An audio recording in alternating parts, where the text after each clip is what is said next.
Hello, lovely people.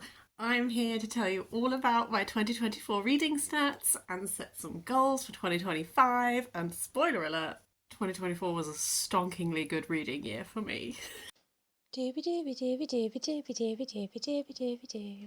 Dooby dooby dooby dooby dooby dooby dooby dooby Sophie Vlogs. 2024, I read more books than I have read for a very long time. What I thought I would do is run through some of the stats generated by Goodreads and Storygraph, chat through them a little bit, and then I have a few bookish specific goals for 2025 that I also thought I would talk to you about. If you want to be friends on Goodreads and or Storygraph, the links are always in my description. Would love to see what you are reading. I have all of them on my laptop, so I'm going to read from the screen. We've got more, a lot more stickers on the laptop than we did when we did this last year. I'm going to start with Storygraph because the Storygraph is more accurate because it counts like my DNF pages and all that kind of thing. So I read 215 books last year, which is cuckoo bananas for me. I haven't read over 200 books since I stopped commuting to work on public transport. And the only reason I did it then is because I was confined to a bus for hours every week. I'm really proud of this. I was going to do like a caveat and be like, oh, I think it's a bit inflated because this was my year of arty books. I think I read more books that were bigger, like they are like biographical, but they have like big pictures and all that kind of thing in. And then I was thinking about it and I was like, actually I did still read a lot more than I previously would, partly because I got into audiobooks this year. I've been doing really well, particularly like in the latter part of this year of 2024. It's still 2024 in my brain. I haven't adjusted to 2025 yet. I was doing really well at screen time cut off and then listening to audiobook, like going and reading in bed and then like listening to audiobooks in bed, and I think that's had an impact. Pages goal I set myself for 2024 was 45,000 pages, and I read 67,663 pages, which is also like, this is wild to me. So I'm really pleased with how much I read. I'm really pleased with the amount of time I've eked out specifically for reading. Like, I've been making a really conscious effort to do that. So that's really nice. First book I finished this year. Interestingly, I'm getting different results from Goodreads and Storygraph. Storygraph tells me the first book I finished this year was The Split by Laura Kay, which was a perfectly fun, I think it's branded as like a rom-com, but I would say it's more of like a contemporary with a romantic element, because it's about it's about this woman who is in the aftermath of breaking up with her very long time girlfriend, and she goes back home, and so it's not really like there is a romance element in it, but I would say it's more about her dealing with this period of her time in her life. I enjoyed it. I didn't love it, but I had a perfectly fun time.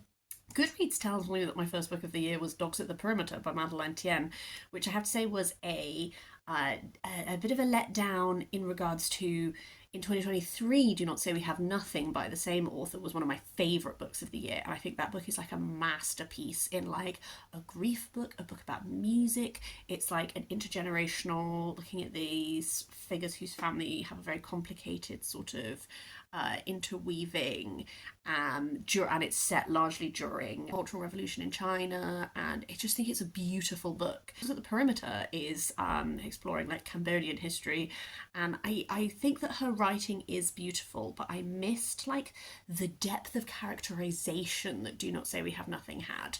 In comparison, Dogs at the Perimeter just, it is very deliberately fragmentary because it is a person who is reflecting and thinking back. You're not getting it cohesively because a lot of it is about like trauma from the Cambodian War, but it didn't come together as well as I had wanted it to. So this bodes very well for Madeleine Tien's like future books, because clearly I like how she has developed as a writer, but it did not bode so well for Sophie having a good reading time. The final book I finished in 2024 was The Darkest Road, which is the third book in the Fiona Var Tapestry by Guy Gavriel Kay. This was a reread for me.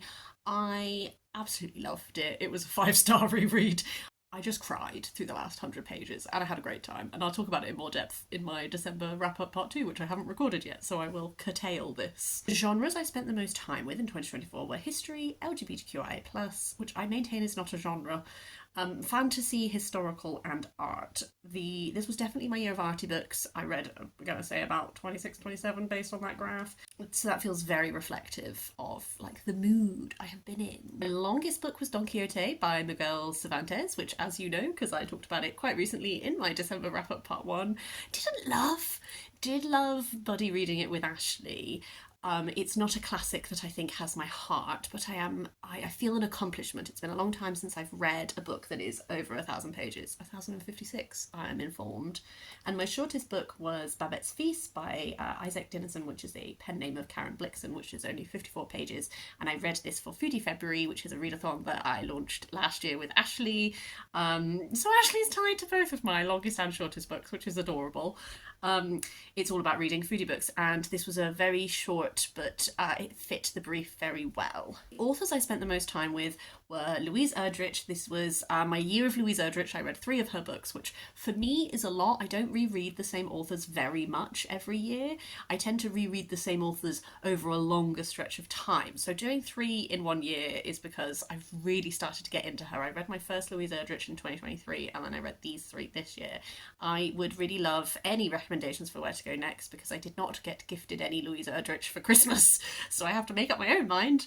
And then Sylvia Moreno Garcia, who is a long-term fave. I want to read everything that she has written. I'm going to be carrying her over. I'm sure she's going to be one of my most read authors for 2025 as well, because I have enough of her that I haven't explored yet that I think she could get up there. To emphasise that point, Storygraph tells me that I explored the works of 156 new authors, so 156 of my 215 books were from authors I've never read before, so I'm not very good at returning to things. One of the things that I'm really proud of doing this year is that my fiction non-fiction split really increased. I read 49% non-fiction and 51% fiction, whereas previously about a third of my reading has been non-fiction. So this is a big step up for me. I really want to carry this over into 2025 as well. I'm just loving non-fiction at the moment. I would always be very open to any non-fiction recs you have at any point, because I really want to solidify that as like a large chunk of my reading. I'm going to leave it there for stats because I'm never really sure what stats are interesting to people. I'm going to do my best of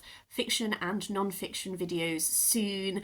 I'm always really amazed at everyone who posts theirs before the end of the year has happened, because I deliberately try and do some of my best reading like in that end of year period, because it's when I have time off and I save books that I think I'm going to love. They probably won't be posted until about February, because like this time of year happens and then it's like, well, I have to post all these videos all at the same time, and I don't like stressing myself out.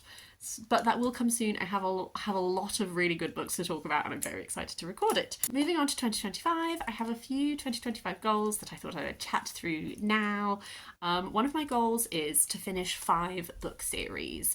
As part of the end of year wind down, I did a tally up of how many series that I have started I would actually like to finish, and I let go of some series. I think I read quite a few like first books in series in 2024, and so I was like, what do I actually want to go on with? 27 series, turns out. Some of these I'm going to discount because some of them are things like Terry Pratchett's Discworld, Agatha Christie's Murder Mysteries, where they are big series that I'm deliberately taking my time with because I love them and I know I really like them, and I like to do a couple a year and not blitz them. So I'm sort of pinning those, but I've set this goal of 5 because when I was looking at it, there are actually quite a few series where I only have to read 1 more book and then the series is done. And even within that category, there are ones where I own the last book but I haven't read it.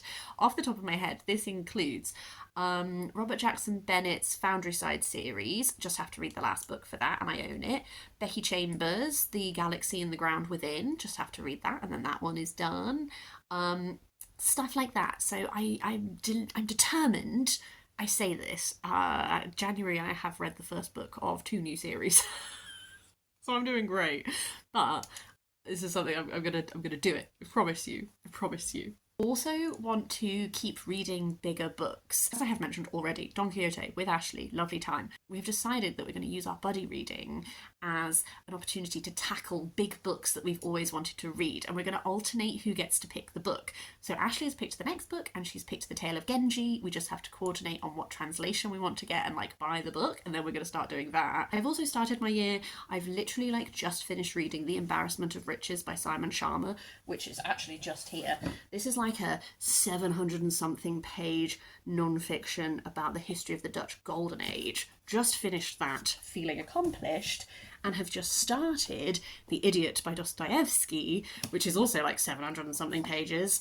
This relates to another goal I want to do, which is to read my fiance's favourite books. My fiance is a big non-fiction reader, and you're probably sat there like, Sophie, you talk about books that he's lent you all the time on your channel. What are you talking about? I have read a lot of non-fiction recommendations, etc. When we met 9 years ago, he told me his favourite book was The Idiot by Dostoevsky, and I bought myself a copy and haven't read it. And it's our 10-year anniversary in 2025, so I feel I have to read this before then, lest I have spent 10 years with someone and not read the book that they told me on like our second date was their favourite book. So I've decided to bounce off of that and asked what are his favourite fiction books that I haven't read. So Dostoevsky is one, and it's a big one.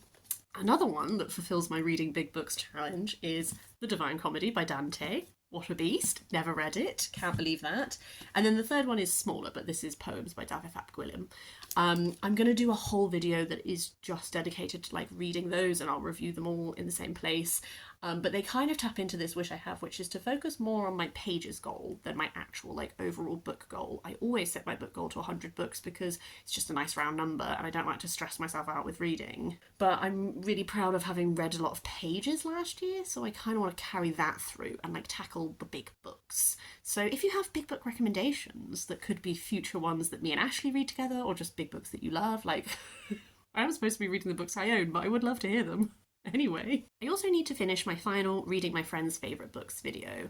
This is a series that I did largely in 2023 and a little bit in 2024, but I have the final video where I have talked about 2 friends' favourite books, and then I kind of couldn't decide what the third one should be because I was doing them in 3s, and now I'm wondering if I just edit that video and then you just have 2 books in one video and not 3, and then that video finally gets posted because I recorded it so long ago, maybe even in 2023. Can't remember. The final bookish goal I have is just to continue my Read the World reading, which I already posted a wrap up for, which I will link down below if you haven't seen it, but that's been really enjoyable and I've been really liking it. So that's kind of it on bookish goals. I have life goals. Do you want to hear some life goals? I can just tell you some life goals. I've been taking German lessons on Duolingo because I would like to pick that language back up. My friend Matt suggested making 5 new soups, so I'm going to give that a go. And then Ashley suggested making a pie a month. Don't know if I'm going to do that one, but I'm going to try and cook some pies, because over Christmas, you know when you have time off work and suddenly you become like, oh, turns out when I'm not exhausted all the time, I like clean the house and I do loads of cooking and everything is wonderful. Kind of want to like keep that going, at least in winter. And I got gifted a lot of crafting supplies for Christmas, so I want to expand my crafting more, which I started doing in 2024.